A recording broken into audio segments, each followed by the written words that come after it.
Welcome to Training Camp Live, powered by Boeing. Your chance to see inside the Seahawks practice as we get you ready for the 2023 season. It is a live look at Seahawks training camp. They are just taking the field for practice. Second day of pads, and we have got you covered here. Hello, everyone. Welcome in. I'm Jen Mueller, sideline reporter for the team, alongside former running back Robert Turbin. Turbo. Hey. And former wide receiver Brian Walters. Brian. Good to be here. I'm afraid of how you're holding that microphone. If I could just set the stage for folks. Turbo and I are wearing true broadcasting headsets. Somehow, B-Walt has a microphone as if he is going to do karaoke for us this afternoon. Honestly, I told our producer NASA, I'm tempted. If I bust out in song, just mute me real quick.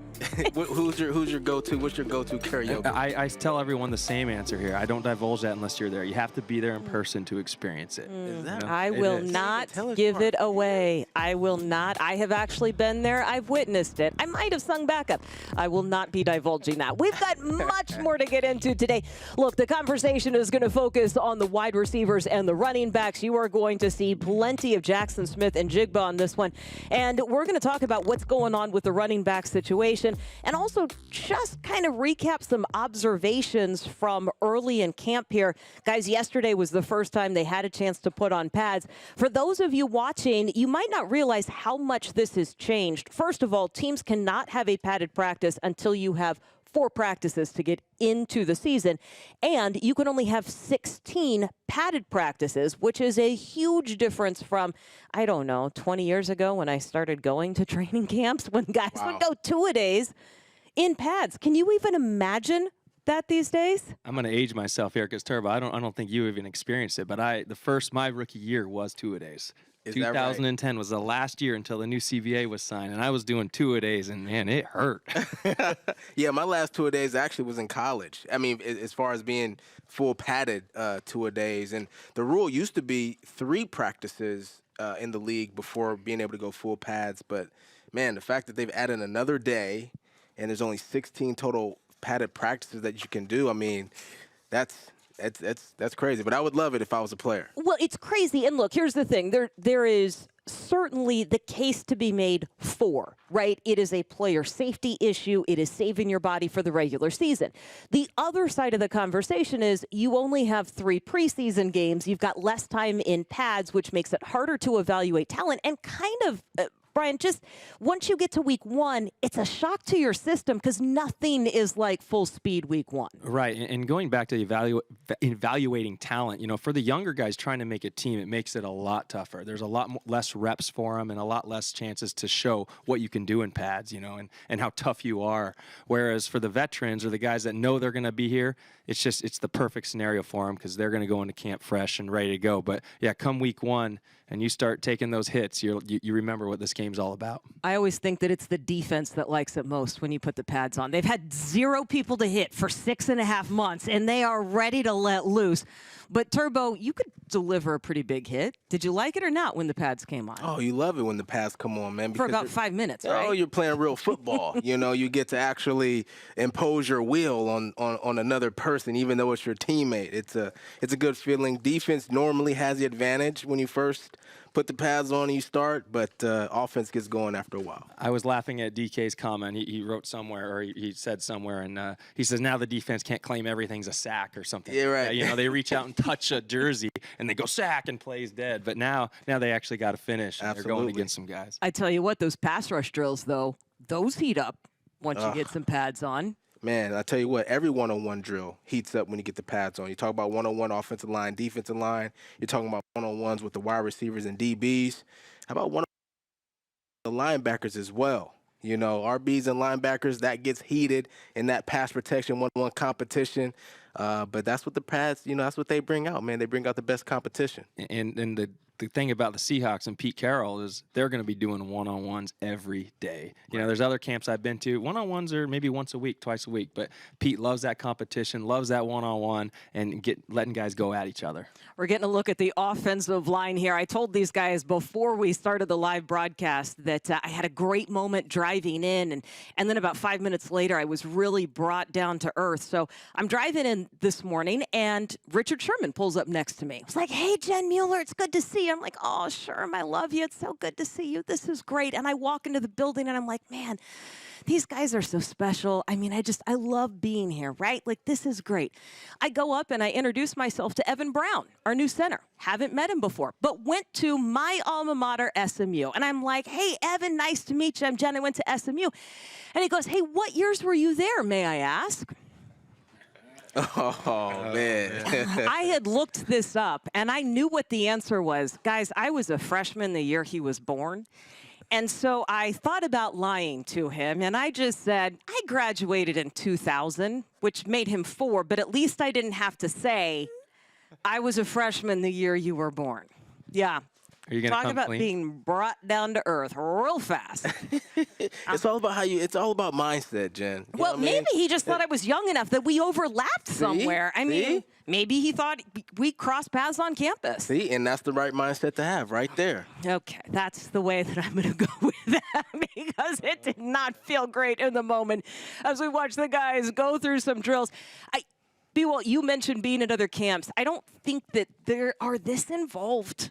Blitz is out there. We got coaches doing dance moves. Tater always does that during practice.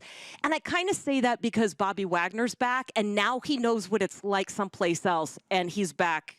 And I think appreciating this a little differently. All right. There's nothing like a camp here in Seattle. And I mean, even just how intense these bags are. Remember starting practice every day with these bags, and everyone, I mean, when I first got to Seattle, I mean, I was scared to hit the bag. I was scared to, I was like, oh, this is, I'm going to make the team, these bags, quick feet. and you realize that, well, it's not about that, but it was just that intense. You know, the coach is yelling at you, harping on you, and you got blitz cheering for you. You're like, I got to go fast. So I'm telling you, when you're a young player, you don't want to mess anything up, especially the bags at the beginning. You start in the back, first of all, because it's just so you don't screw anything up. Watch the guys in front of you, God, and what you're doing and where you're going. In theory, these are drills you guys have done your entire lives. I'd like to point that out. 100%. 100%. Right. It just feels, it's like the start of practice. You just got done, quote unquote, warming up. It's like the warm up. Like, I don't know, like something about a warm-up in an NFL practice, like, doesn't actually get you warm. Like, you don't warm up until you actually get out there and start actually doing drills. And the last thing you want to do is go out there and kick a bag out of line and have everything stop and have a coach have to push it back and everyone wait for you behind you so they can do their little bag drills. 100%. I'm getting nervous for these guys out here. Now I'm going to watch that with a different level of intensity. We mentioned Bobby Wagner. It certainly does not look like he has lost a step. He is a future Hall of Famer. He's 33 years old. He has talked about coming back here with a different type of leadership and a different way he can help the guys because he has seen how it's done someplace else. Have you guys seen that on the field at all? Is he the same? Is he different? No, he's the same. But I think for Bobby, I think, you know, where he talks about being different and having a different approach in his leadership is really navigating guys off the field, like not just an on the field leader, but, you know, what they have going on outside of the game of football. And that's something that's become really important for Bobby as he's progressed throughout his career. He's been very successful off the field, and now he just wants to be able to pass that along to the rest of the guys. And not only is a leader, but, man, he's an ageless wonder. He still looks good out there. He's still running fast out there. I went and sized him up there on, when was that, Sunday or Saturday was Legends Day, and so we were out there on the field, and I sized him up. I said, B-Wags, man, all right, I won't. We used to play basketball all the time, right? And he used to just back me down and just turn and just like dunk it or lay it up. I was like, all right, I'm not matching up against you anymore. But he's just, just a freak athlete. Yeah, he is. He certainly is. There's been some pretty impressive athletic feats on the practice field so far. We've got Jackson Smith-Njigba, who has recorded, I think, probably the best catch of camp. And before we get to that conversation, let me just update a couple of things. We have seen Jackson on the field, who we have not seen on the field yet, running backs-wise, and this is what we're keeping an eye on. Zach Charbonneau is dealing with a shoulder injury. Now, it doesn't seem like, listening to Pete, that this is going to be much of an issue, although we don't have a whole lot of details and information around that. The other one is Ken Walker, who's dealing with some sort of a groin issue. I did talk to Ken today as they were walking off of the walkthrough practice field, and I said, look, is this something I should be concerned about? Like, what is happening? He had the biggest smile on his face. He said, don't you worry. I'm straight. I'm going to be back on the field. Guys, how does not having those two on the field either open the door for other people or give you a level of concern?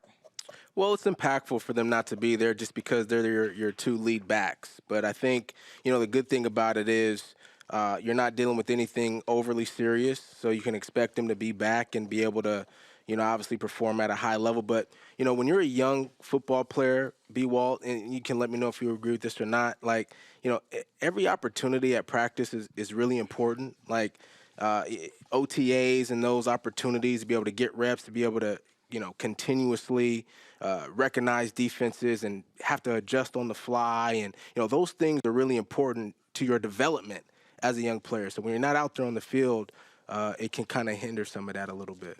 Yeah, exactly. And I mean, I guess the worst thing would be him trying to get out there early. And, those groins are very, very fragile, right? And the worst thing, the thing that Seahawks don't want is him to go out there and re-hurt it and just be delayed another week or two. So they're doing the right thing, being very careful with it. But you're right. As a young guy, you want to be out there. You want to show your teammates that you're there every day going, because, you haven't earned your stripes yet. You haven't earned that Veterans Day off. You haven't earned that time to get that recovery, because you're the young guy. Your legs are going, and you want to show that you can be that everyday guy. Yeah. Well, the other positive thing though is that it does open doors for other people to get opportunities, to be able to get those reps and take advantage of that. We know DJ Dallas has been on this team his entire career, heading into year number 4. He's made a ton of plays. He's actually the veteran in the room right now, and he's only in his 4th year, which kind of tells you how young the room is. But think about another rookie, Kenny McIntosh, coming in out of Georgia, and he's going to be able to get more reps now, and it gives the coaches really a good idea and like a heavy evaluation of who this person really is as a player. Well, and let's frame this conversation as part of the bigger picture with what the Seahawks want to do on offense, right? Because individuals, I mean, I love to project what they're going to do, and I can't wait to see what Ken Walker does after rushing for over 1,000 yards last year and not being the number 1 back in week 1. Rashad Penny had some great games before he was injured and put up a lot of yards, and yet Ken was able to come in, and you could tell by the end of the year he had figured it out. He was dancing a little too much early. He had figured it out. But in the grand scheme of things, if you look at last year's numbers, as a team,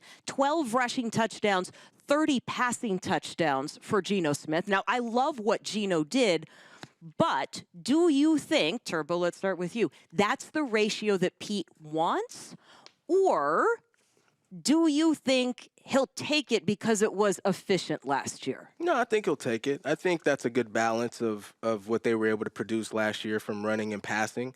I mean, if you think about it, as far as if you look at each game, there was always, for the most part, a pretty good balance of passing attempts and rushing attempts. And, it's a lot harder to run for touchdowns than it is to throw for touchdowns, especially when you're throwing the ball all across the yard. But I think Coach is satisfied with that kind of balance and that sort of statistic heading into this season. How did the pass game help with that, B-Wald? I mean, you had enough weapons that it did offer a more balanced attack than we had seen in recent years. Well, I think that's the thing. You look at the wide receiver position group, and that is those are your athletes. That's your veterans. That's your leaders right there at the wide receiver position with Tyler Lockett and DK Metcalf. I mean, those guys are the face of the Seahawks, right? When you look at who the Seahawks are, DK is going to stick out. Tyler Lockett is going to stick out, and you have to get those guys involved, and it might lead to some more passes than what we're used to from the Seahawks, right? Pete's always been run. I want to run the ball. I want to power, but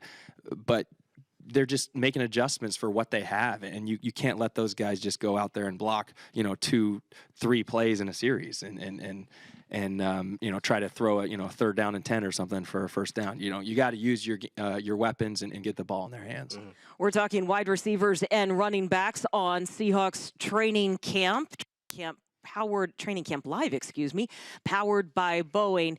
A couple of numbers from last year. The run game was averaging 4.8 yards a carry. That was tied for the 5th highest in the league. They rushed for just over 2,000 total yards. In that passing game, we did see Geno as the most efficient quarterback in the league. 50 passing plays of 20 or more yards. That was about middle of the pack. If you want a marker of who was leading the league, it's not going to surprise you. It was Kansas City with 73 of those plays. So that's what we're looking at last year. Well, let's continue the conversation about wide receivers, because DK said something that was really interesting yesterday. And he said, we've got weapons all over the field that we can finally utilize. Now, he's talking about certainly Jackson, the draft pick, but also D. Eskridge, who was almost forgotten about in these conversations. And Derek Young came on last year as a special teamer, but I think when we watched him, even in training camp last year, he was really fluid. He fit into this group. What do you think DK meant when he said it like that? I'm taking the wide out. I don't think he is even referring to just the wide receivers there. You go to every single position group on this offense, or the playmakers or whatever, and you have a weapon everywhere. The tight ends. I mean, the tight ends. Gino said it the other day that that's the core group, right? The tight ends are the guys that have, been there, that they're solid. You got Will, you got Noah, you got Colby. They've been around for years. And then you have the wideouts, who we all know. Tyler Lockett's probably the most underrated wide receiver in the NFL. That's a big talk, and it's going around all national media. Everyone is even agreeing with that. So to me, that makes him not as underrated, because he's getting recognition for it, right? Because he's being called underrated, so they're still not acknowledging him, yeah. But you look at, let's go to the wide receivers, and what DK means is you look at all those, let's say those 5 guys are the ones on the roster, right? Locke, DK, JSN, and then, the 4 and 5 spots you would say are up for battle, right? D. Eskridge and Derek Young's probably to lose.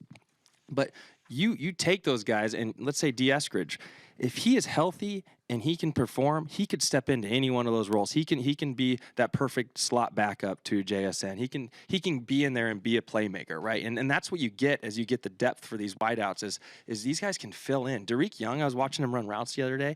Man, he's smooth. He's a big man, and his routes were crisp. I would argue he had the crispest routes out there. On just watching routes on air. And so you look at that, and you wouldn't be afraid to have any of them have to fill in if their name's called upon. Yeah, I think to a certain extent, DK feels like, now teams can't just key on Tyler Lockett and I. Like, if you do, you're still in trouble, because there's playmakers with experience now at other spots. K9's not a rookie anymore, right? He's a guy that's rushed over 1,000 yards in this league now. You know what I mean? So he's a real threat. Some of these other guys have experience in these in games. Derek Young has made plays, 50-50 balls is something that he's really great at. And so, I think DK is just, he's smiling cheek to cheek, because he knows, like, when this offense steps on the field, we're going to be really difficult to stop. Well, and I really like how these assignments could go, right? I love Tyler Lockett and his reliability on third down. I would prefer not to see Lockett working out of the slot, and I would prefer it's Jackson that goes in there, right? Who prides himself on making those tough catches. So now if I've got 2 speedsters running down the sidelines, not only do I like that Tyler is kept out of the traffic in the middle of the field, but what I'd actually like to see is a few more of those explosive plays, right? Let's just make it easy. And just every once in a while, just drop a 40 or 50 yarder in there, because we know that Gino has the arm, right? Yeah, just every once in a while. Just every once in a while. Like, it's so easy. Well, look, we were watching some of the big guys up front. Here is one of the things that I am most excited about. You talk about how K9 isn't a rookie. Guess what? There is a huge class of second-year players that got significant playing time last year. Only Houston had more rookies make starts than Seattle did, and they got such significant playing time. When you look at the body of Charles Cross and Abe Lucas at your tackle spots, they just look different. So, yeah, I know that it's a bit of a stretch to say, just drop a 45-yard bomb down there. I do think that they have the capability of doing it with the guys up front. Oh, 100%. And you've seen this offensive line get better and better through every single year. I know it was maybe the weak point of the teams, for a little bit of years there. But, last year, it's one of the best in the NFL, and these guys are just going to get better. And I think they have upgraded in the middle. I think that they have now some experience, and they have some guys that can take over and really fill that spot for, 10 years to come. Yeah. And so Gino's got to be licking his chops out there, just sitting in that pocket, just knowing that he's not going to have a ton of pressure on him. He's going to be able to pick the defense apart. Well, and you got to think that as a running back too, Turbo, right? Yeah, 100%. For a team who was second in the league as far as rookies in their playing time, and you think about the success that came out of that for the Seahawks. I mean, it only spills out a bright future for this team. I'm really excited about this team this year because I think there's a maturity level that's really developed within this team from last year to this year. And then you look at the balance, with the young players, guys in their second year, and then veteran players as well. That balance, that mix, I think is really perfect for, how this team is approaching this year. How much does Geno, as a second-year starter here, affect this offense? Because one of the things Bobby Wagner said yesterday was there's more confidence when he makes the checks. It's not just the check that he's making, it's also the way he's communicating that. Mm-hmm. How much does that make a difference? It's huge. It's huge. I mean, but in what way? Like, how would you make a check and communicate that in a way that or better communication than others? You have less, you're second guessing yourself less. So as a quarterback, you know you're in command. But, when you're early in a system or you're young in a system or it's your first year in the system like it was for Geno last year as a starter, like you may get out to the line of scrimmage, you may see something, you may want to check it, but you second guess yourself because it's like, I don't know if coach gave me that permission yet, or I don't know if I really have the ability to do that yet. So it's a confidence thing. But when you go into your second year and you have a full off season, you're watching film from last year, you're chopping it up with your coach, you're talking about things that you liked, things that you didn't like. You say, hey man, when we ran this play, I thought about checking to a run here, but I was uncomfortable with it because I know how you would think about it. And coach can respond and say, man, if you feel like you want to check this something, man, check it. And that gives you that confidence now. So you're going into a second year as a starter in the system, you feel like you have more control, more command to be able to do things that you're comfortable with on the fly when you see it out there on the field. Yeah, and let's remember, last offseason was who's going to start? Is it going to be Drew? Is it going to be Geno? We don't know, and that was the talk of it. And as a quarterback or as any player in that situation, a position battle, there is a slight hesitancy, right? That you're going to do something that the coaches don't like, or it might backfire on you. So you're just you're going to do what's comfortable and what let's just say he's been given the keys this year, right? The keys are his. He can drive wherever he wants. Like, take it, where maybe last year he might have been, driving someone else's car. Right. Being careful. He's kind of just kind of going. I'm not going to do anything crazy here. So that's where we're at. I drive other people's cars all the time, B-Wald. And I don't show that kind of hesitancy. I'm not going to lie. I'm pretty confident behind the wheel of just about any car. All right, noted. Never let Jen drive my car. Can I drive your car is a great, great fun game for me to play. Hey, you are listening to all of our notes on the Seahawks training camp. You can join us. You can make your own notes and observations. The 2023 countdown to kickoff continues with Seahawks training camp powered by Boeing. This year, the Seahawks are hosting a special Seahawks Football Fest at Lumen Field. Be there Friday, August 4th for a mock game, live music, food trucks, and more. Plus, stick around post-practice when players will be tossing autographed footballs into the stands. Tickets, they are just $20. So hurry, get them now for this unique, fun Seahawks Football Fest. You get your tickets by going to Seahawks.com/training camp. That's when folks can join us on Friday. The conversation continues around running backs, wide receivers, what this offense looks like. When you think about this running back group, you know that K9 is going to be your number one back. Yeah. How does everybody else fit in? And do you think DJ Dallas is your number 2 or your number 3 back? Because without Travis Homer, and I know we saw DJ quite a bit in that third down back situation. Where does this all fit in? Because I need a third down guy that can pass pro and get me a couple of yards here. Yeah, it's a really great question, Jen, and it'll play itself out, throughout training camp and the preseason. But, looking at it right now, I still think Zach Charbonnet is your number 2 guy. His ability to really understand defense, I think, he has a really high IQ for the game of football. I could really see him plugging in to that third down role, especially as it pertains to pass protection. He did it really well at UCLA. But DJ Dallas, he's been in this system. He knows it really well. So it wouldn't surprise me to see him in some situational moments in third down as well, especially when it comes to, the screen game, passing out of the backfield. He runs a great wheel route. We've seen him make a ton of plays. He is also running a little heavier this year than last by design. How much would that ever make a difference? Like, I look at that and I'm like, look, I can put on 10 pounds, no problem. So this does not seem to be a big deal for me. But for a running back to put on a little bit of weight and to run, nobody got my joke there, guys. I appreciate you just leaving the joke about my weight alone. But how much difference does that make? Because it's not like he was a small back.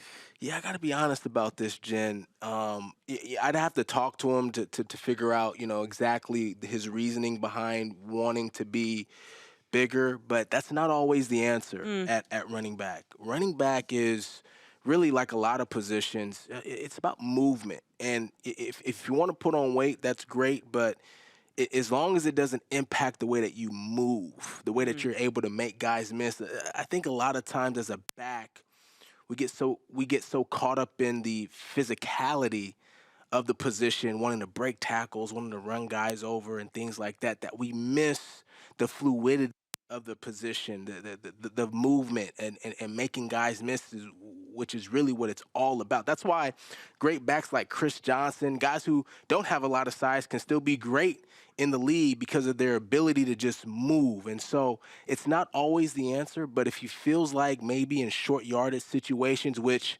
that's the area he struggled in, last year, getting a yard, getting 2 yards, if he feels like that helps him a little bit better, then I can understand that thinking. Turbo, did you lose weight as the season went, or did you maintain it pretty good? I was able to maintain, but one of the things that I did notice as a back is, like, I came in the league at 220, right? a little over 220 pounds, and my best years, though, were when I was between 214 and 216. I was about 5 or 6 pounds lighter, and I thought I needed to be 220 running back, and it was just like physical, but it impacted my movement just slightly, especially laterally. So I played better lighter than I did heavier. Yeah, because I always wonder, going into the season, maybe you guys want to put 5-10 pounds, because during training camp and throughout the season, you will probably end up going down a little bit and getting to your right play weight by the time that the season starts. Yeah, that's a mindset for a lot of guys. I was one of those lucky guys I was able to maintain. But I see your point there, though. I got to be honest. My approach is the opposite. I need my lowest weight going into training camp because it's only going to get worse as the fall goes on. I mean, like, that's what happens every year. Kenny McIntosh and the running backs room, you talk about your ability to move, your lateral movement. He talked to the media today. I thought it was interesting. He likes being shifty. He likes being twitchy. And at Georgia, he would try to do what the wide receivers were doing. He's also known as a guy who's got good hands and can run some of those routes. Where do you think he fits into this mix?